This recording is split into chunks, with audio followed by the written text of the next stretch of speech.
अब हम देखेंगे ट्रायल बैलेंस का फॉर्मेट।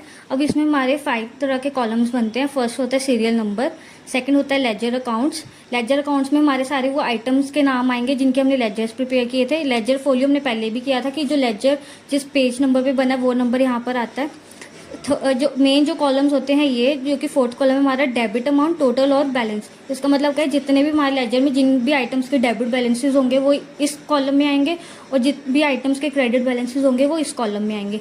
ये है हमारा बेसिक ट्रायल बैलेंस का format.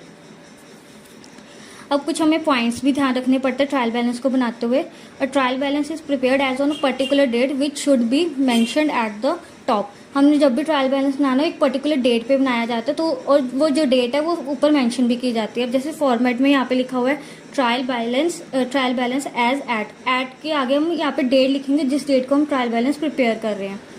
In the second column the name of the account is written, कि ये जो हमारा अकाउंट है यहाँ पे हम ये जो हमारा कॉलम है या लेजर अकाउंट्स, यहाँ पे हम अकाउंट का नेम लिखेंगे।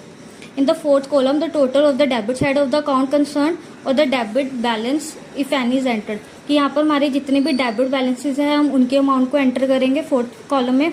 और जो नेक्स्ट कॉलम है क्रेडिट अमाउंट का, इस पर हम अपने क्रेडिट बैलेंसेस के अमाउंट को रिकॉर्ड करेंगे।